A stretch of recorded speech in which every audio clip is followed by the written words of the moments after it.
Madame, Monsieur, bonsoir. Les principales informations sur ITV, dont voici les titres.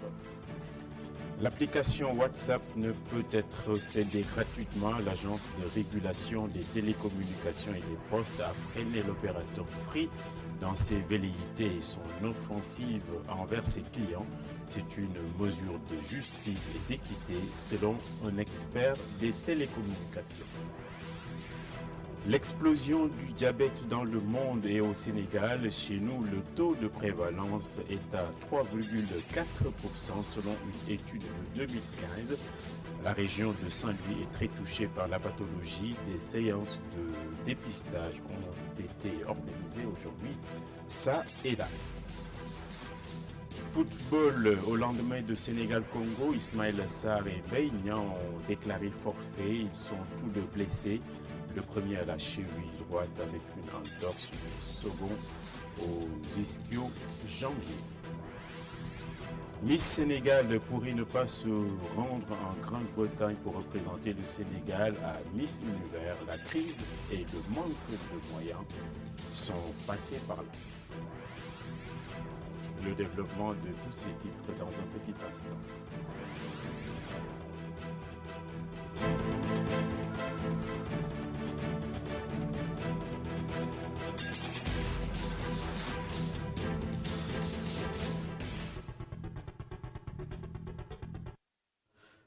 C'est une information ITV, iRadio et iMedia.sn. Le député Bougazali est en ce moment entendu à la section de recherche dans une affaire de faux billets et de faux monnayage. Nous y reviendrons dans nos prochaines éditions. Je vous rappelle donc que le député Bougazali est entendu en ce moment à la section de recherche pour une affaire supposée de faux billets. Un véhicule se renverse sur le canal situé entre le point E et la zone B. C'est une femme qui était au volant. Il semble qu'elle ait perdu le contrôle. Elle s'en est tirée en se désincarcérant toute seule avant l'arrivée des secours. La dame a été ensuite prise en charge par les services compétents pour soigner ses blessures. Des témoins avancent qu'elle tentait d'éviter un autre véhicule. D'autres affirment un possible usage du téléphone. WhatsApp, le nouvel outil de communication du monde, n'est pas destiné à être gratuit. L'agence de régulation des télécommunications a ralenti l'opérateur Free, dont l'attractivité dans ce domaine bafoue les règles du jeu. C'est une décision de justice aux yeux du spécialiste des télécommunications, Alex Corentin. L'enseignant chercheur signifie notamment qu'un service Internet ne doit pas être gratuit au détriment d'un autre. Les textes s'y opposent formellement. La notion de neutralité du net fait que tout ne puisse pas être permis. C'est un reportage d'Ousmane Gueye et de Cheikhou Gueye qui donc ont tissé leur toile.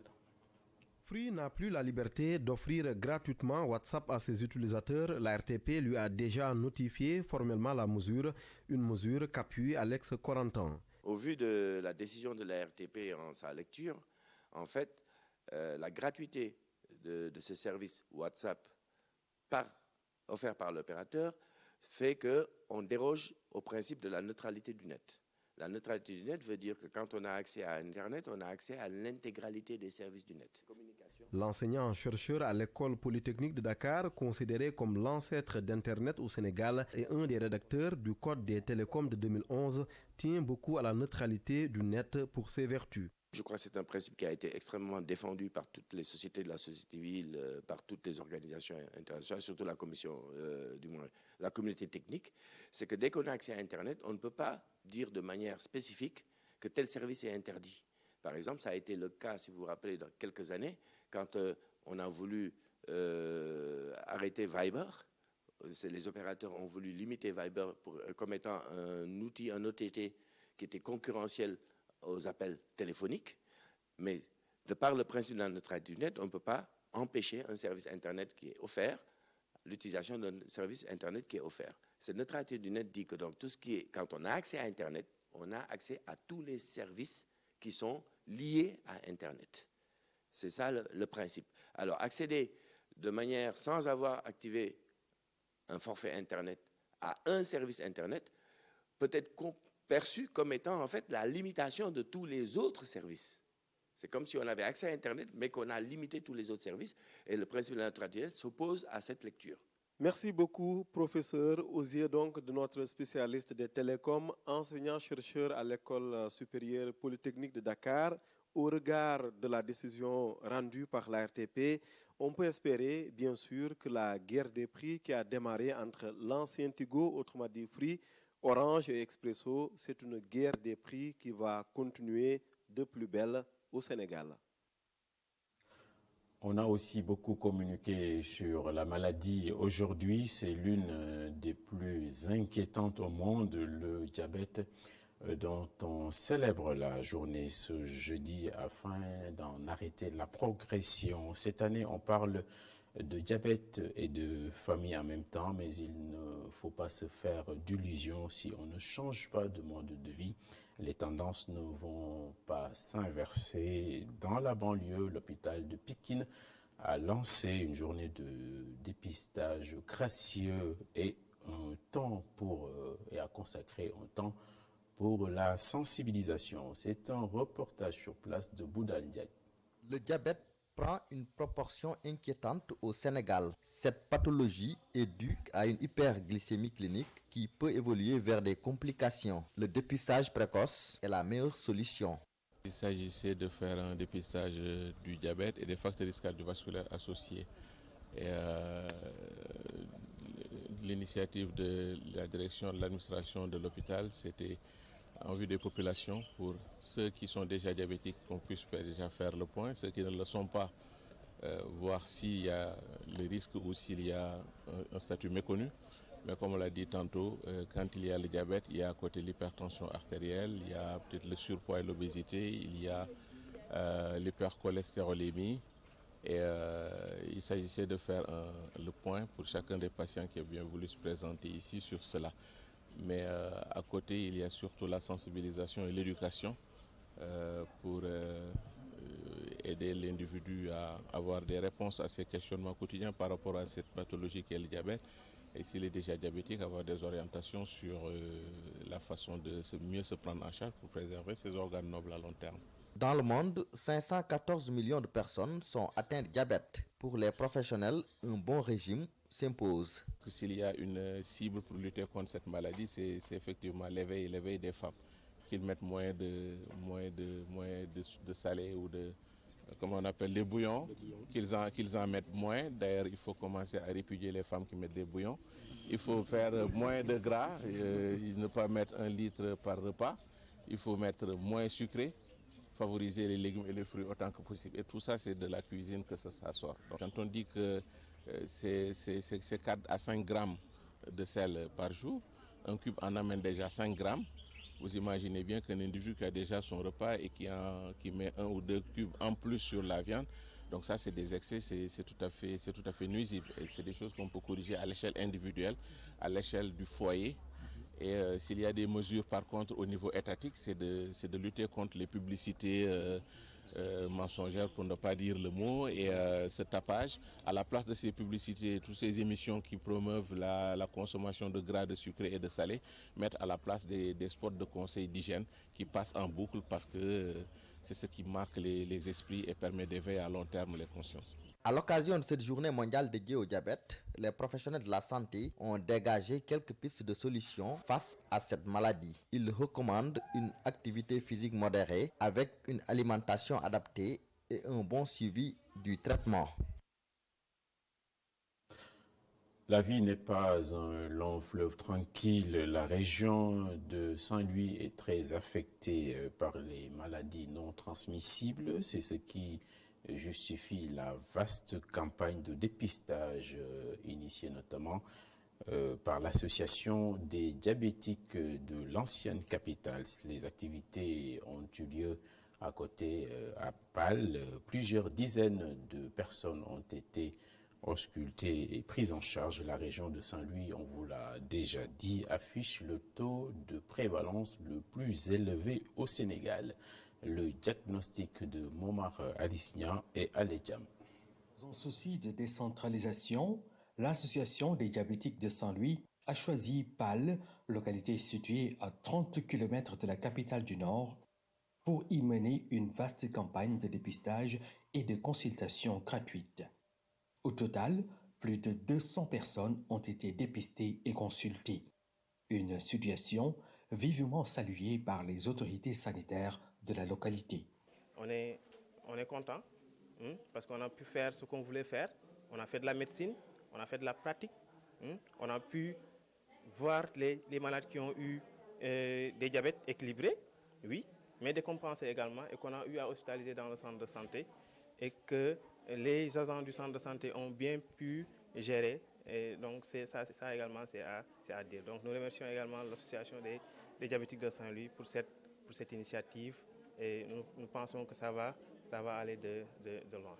Saint-Louis, ayant le taux de prévalence du diabète le plus élevé au Sénégal, les malades continuent de réclamer la mise en place d'un centre pour diabétiques.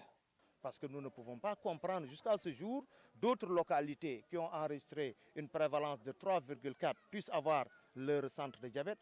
Saint-Louis qui a plus de 10%, et à 270 km, je parle du chef-lieu de commune qui est à 270 km de Dakar. Il y a Podor qui est à 500 km de Dakar. Donc il est temps que le ministre intervienne le plus rapidement possible.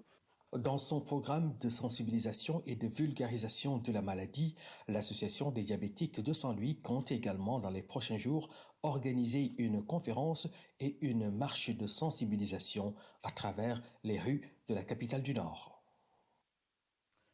La vie est fragile et on peut tout de suite attraper un microbe. La journée mondiale du diabète de ce 14 novembre a pour but de mieux faire connaître la pathologie, son ampleur et les facteurs de risque, ainsi que les moyens de prévention. Dans le monde, plus de 400 millions de personnes en sont atteintes dans les années qui viennent. Ce pourrait être la 4e cause de décès dans le monde. Au Sénégal, la prévalence était de 3,4% en 2015. Docteur Djibril Diaw est diabétologue à l'hôpital Abass Ndao. Il explique ici pour nous les deux types de diabète au micro de Moustapha Gabar Diop et Gorgui Thiam. Le diabète ou l'hyperglycémie chronique est une maladie incurable mais qui peut être traitée et contrôlée. Elle se manifeste lorsque l'hormone appelée insuline est insuffisante ou mal utilisée par l'organisme, ce qui se traduit par une élévation anormale du taux de sucre dans le sang ou hyperglycémie. Il existe 3 types de diabète. Le premier touche les enfants. Qu'on appelle diabète de type 1, c'est le diabète de l'enfant en général. C'est un diabète qui survient aux environs de 10, 15 ans, 20 ans. Et c'est un diabète qu'on appelait antérieurement diabète insulinodépendant. C'est ce type de diabète qui est dû à une carence absolue en insuline et que ce type de diabète doit prendre de l'insuline à vie. Le type 2 touche 85% des diabétiques. C'est le diabète de type 2 qu'on appelle habituellement le diabète de l'adulte. C'est un diabète qui survient après à peu près 40 ans et c'est ce type de diabète qui a des phénomènes héréditaires et accompagné parfois par ce qu'on appelle des facteurs de risque cardiovasculaire. Et ces facteurs de risque cardiovasculaire sont notamment l'hypertension artérielle, que vous connaissez très bien, l'obésité ou le surpoids, et éventuellement d'autres types de complications peuvent survenir. Le type 3 intervient au moment de la grossesse. Le diabète gestationnel, c'est le diabète qui survient pendant la grossesse. Et c'est un type de diabète qui peut guérir à l'accouchement, mais peut rester indemne et rester comme un diabète patent. Ce type de diabète qui survient au cours de la grossesse expose à beaucoup de complications, notamment beaucoup d'avortements et beaucoup de gros bébés qu'on appelle des macrosomies.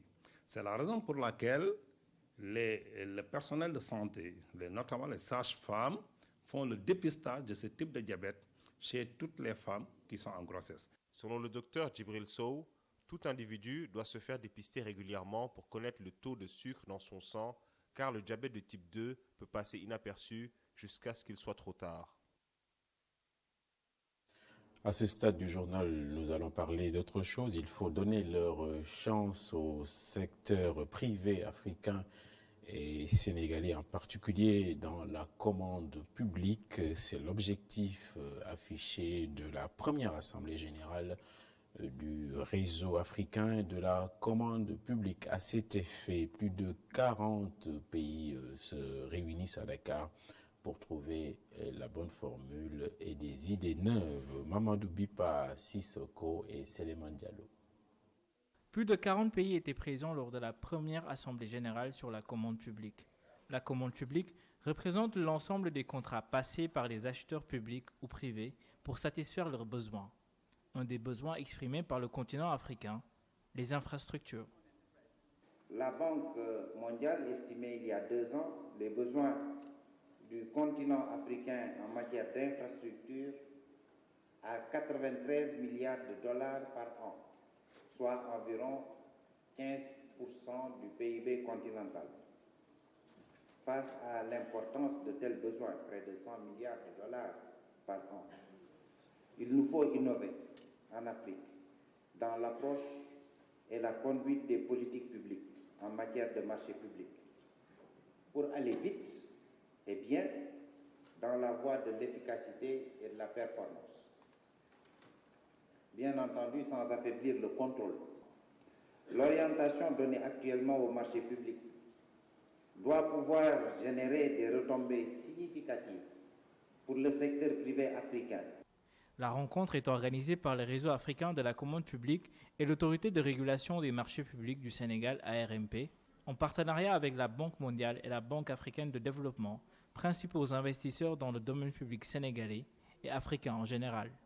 L'un des thèmes majeurs, le partenariat public-privé. C'est également un thème extrêmement important et très stratégique.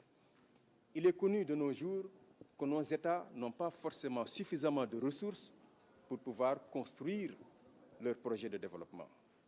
Et pour ce faire, il faut absolument compter sur les ressources étrangères, quand je dis étrangères, les ressources du secteur privé notamment.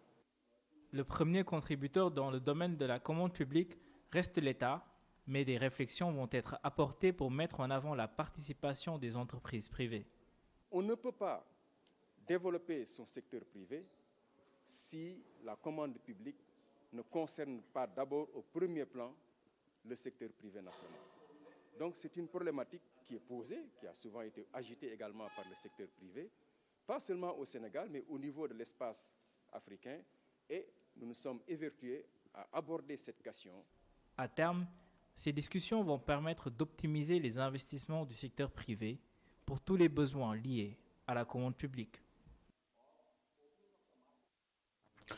Les ONG appuient là où ça fait mal. 11 organisations de la société civile ont communiqué ce matin. Elles ont fustigé le non-respect des recommandations du Comité des droits de l'homme des Nations Unies par l'État du Sénégal, notamment en ce qui concerne l'affaire dite Karim Wade. Les associations des droits de l'homme sont aussi révulsées par le renvoi des magistrats Moustapha Ka et Samba Diaye qui avaient présenté le rapport du Sénégal à Genève. Alune Gueye et Barasso, compte rendu.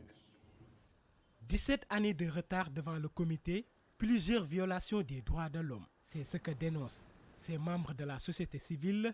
Selon ces défenseurs des droits de l'homme, l'État du Sénégal doit respecter le pacte. Il faut retenir que le comité a formulé à l'endroit de l'État une série de recommandations dont 3 sont jugées prioritaires et devraient en conséquence être mises en œuvre dans un délai de 24 mois.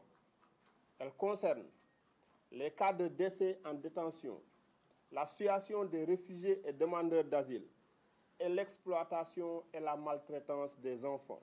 Malheureusement, en lieu et place de la recherche de solutions, pour corriger les écarts entre les décisions rendues au Sénégal et les prescriptions du pacte, les autorités persistent dans le non-respect des engagements face aux conséquences de leur propre signature.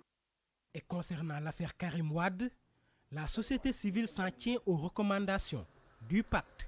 Dans la décision du 22 octobre 2018, le comité avait décidé que la déclaration de culpabilité et de condamnation prononcée contre M. Karim Wade doivent être réexaminées conformément aux dispositions du pacte. Au paragraphe 5 de l'article 14 du pacte, les experts du comité avaient ajouté que l'État partie est tenu de veiller à ce que des violations analogues ne se reproduisent pas à l'avenir. Le comité n'a donc fait que rappeler au Sénégal ses obligations découlant de la ratification du pacte. La société civile dénonce le limogeage des magistrats qui ont présenté le rapport du Sénégal à Genève et estime que l'État leur a fait payer la vérité. Le problème avec les deux magistrats, c'est peut-être la forme qui a été utilisée. L'UMS l'a dénoncé, les autres l'ont dénoncé. Nous avons pensé aussi que tout ce qu'il y a eu comme discours sur la question n'en valait pas la peine. C'est parce que le ministre, il est l'autorité de nomination, il peut peut-être l'enlever et mettre qui il veut, mais quand même, il y a des formes à respecter. Ces défenseurs des droits de l'homme ont aussi évoqué la situation carcérale d'Hissène Habré et l'homosexualité. Ils crient urbi et orbi qu'ils sont contre sa légalisation au Sénégal. Cela devient une rengaine. Il ne se passe plus une semaine sans que le sujet du troisième mandat ne soit posé sur la table. C'est la rencontre africaine des droits de l'homme et plusieurs autres organisations, comme on vient de le voir, qui rajoutent une couche et avancent que c'est presque inutile de poser le débat puisque le président de la République lui-même a cadenassé la Constitution. Du reste, la RADDHO qui semble se réveiller à juger que les priorités du pays se trouvent ailleurs. Sadir Niars, le secrétaire général de l'organisation, est ici au micro de Alioune Gueye. Nous ne croyons pas au troisième mandat, en tout cas en ce qui nous concerne ici à la RADDHO. Parce qu'il n'y a pas possibilité d'avoir un troisième mandat si on se réfère à la Constitution du Sénégal. Il n'y a pas possibilité qu'on puisse interpréter à ce qu'il y ait possibilité pour le président de la République actuelle d'avoir un troisième mandat. C'est clos, c'est fini. Je pense que les choses sont verrouillées. Maintenant, le débat est prématuré. On est à 4 ans encore des élections. Il faudrait s'occuper des choses vraiment, de l'essentiel, au lieu de se distraire à parler des choses qui ne nous servent absolument à rien.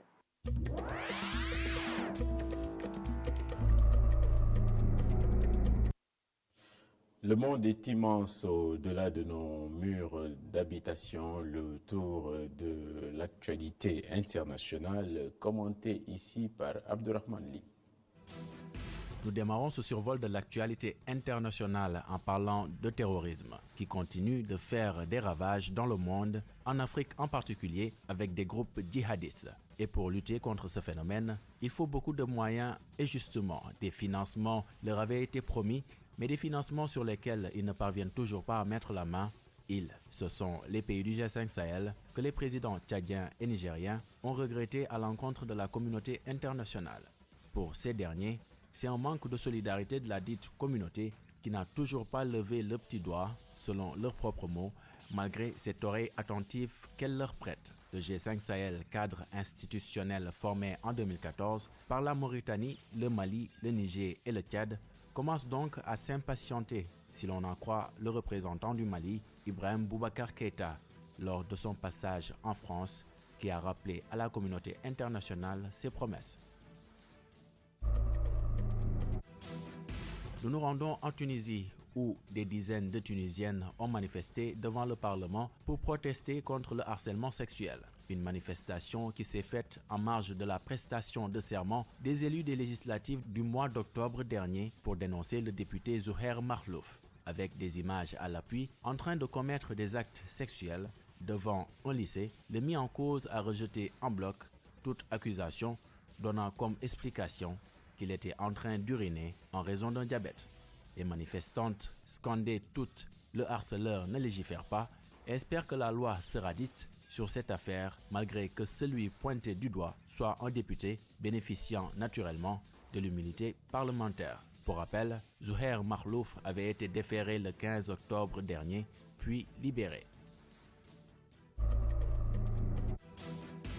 L'éclosion généralisée. Ceci est la nouvelle appellation de la nouvelle tactique adoptée par les manifestants hongkongais pro-démocratie. Une tactique qui consiste à se regrouper en petits nombres, multiplier les actions de faible envergure pour ainsi éprouver au maximum les capacités de la police. Ce jeudi, ces manifestants, essentiellement des étudiants, ont bloqué tous les axes vitaux de la ville de Hong Kong, tels que un des 3 tunnels routiers ou encore bien des stations de lignes de métro. Des blocages sans conséquence, puisque 7,5 millions d'habitants n'ont pas pu vaquer à leurs occupations, une situation que même les autorités hongkongaises ne peuvent pas maîtriser et qui ont demandé aux employeurs d'être plus souples avec les salariés qui, visiblement, éprouvent d'énormissimes difficultés à se rendre au travail.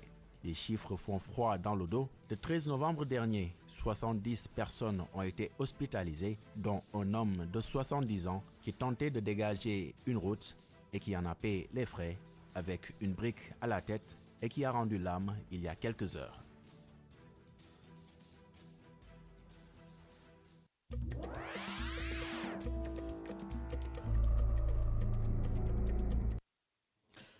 Le football écrase toutes les autres disciplines sur son passage, une transition un peu tirée par les cheveux pour vous signaler qu'Ismaïla Sarr et Mbaye Amadignan sont forfaits pour Eswatini Sénégal de ce dimanche. Ils sont sortis blessés du match d'hier. Ismaïla Sarr a une entorse à la cheville droite. Quant à Mbaye, il a des problèmes aux ischio-jambiers.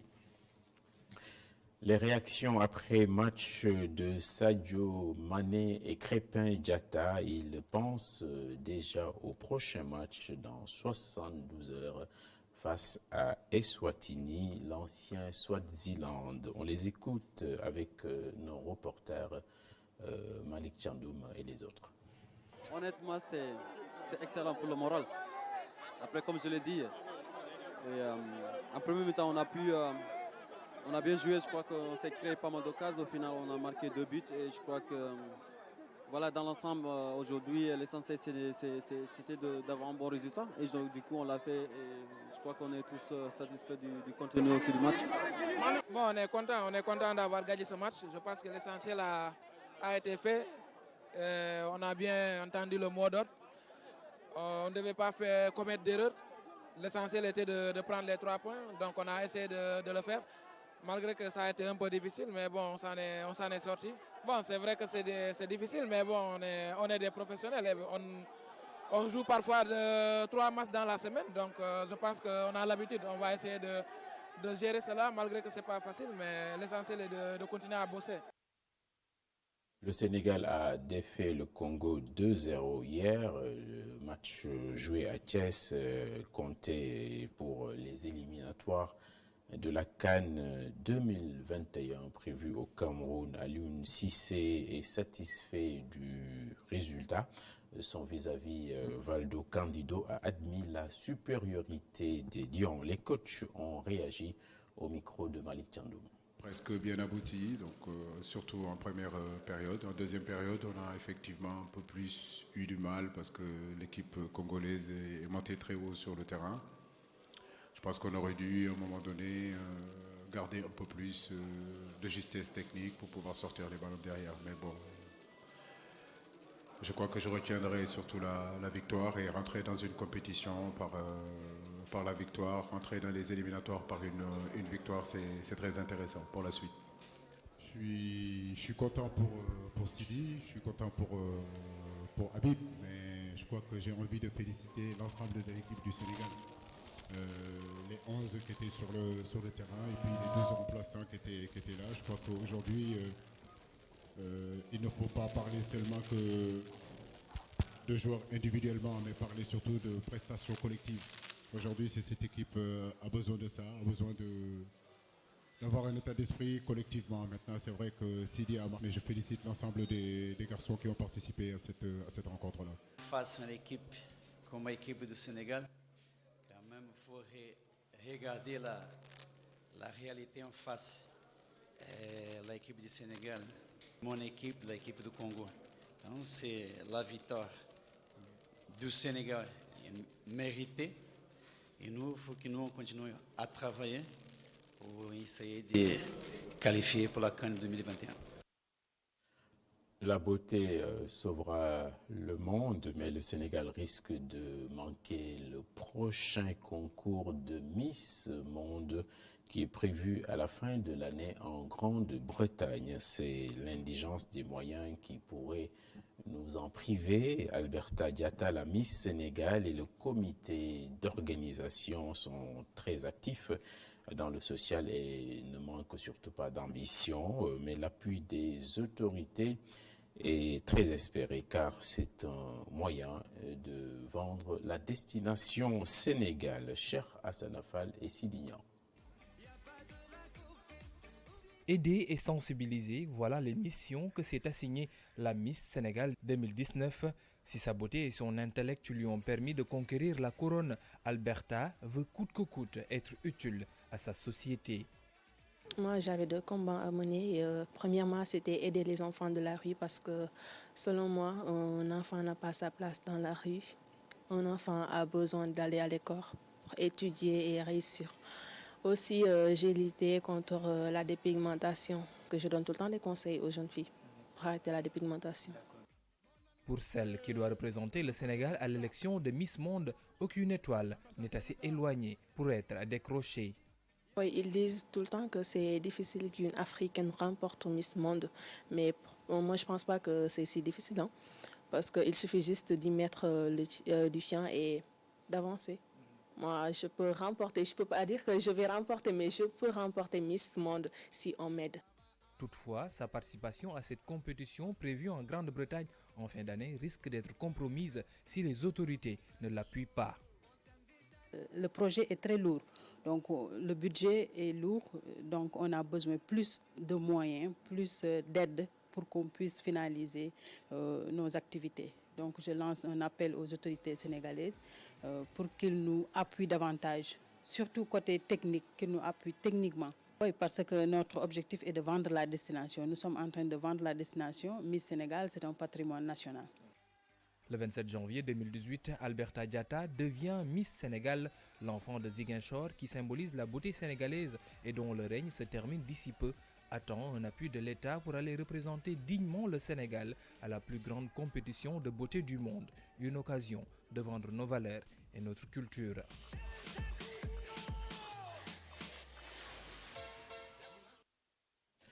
En bref, un incendie s'est déclaré au siège du conseil départemental de Saint-Louis aux environs de 18h45, c'était tout à l'heure. Les sapeurs-pompiers sont vite intervenus pour stopper la propagation des flammes. Pour l'instant, les causes restent indéterminées. En attendant, une enquête a été ouverte. Nous y reviendrons. Nous rappelons aussi l'information exclusive d'ITV, d'IRadio et d'IMedia.sn. Le député Bogazali est en ce moment entendu à la section de recherche de la gendarmerie nationale dans une affaire supposée de faux billets. Bien entendu, nous y reviendrons. C'est la fin de ce journal. Dans un instant, la météo. Ensuite, les inspirations du professeur Sangué Diouf. Avant l'arrivée de Khalifa Diakhaté, le journaliste du peuple dans Keno Askanui. Je vous donne rendez-vous demain, Inch'Allah. Bonne soirée.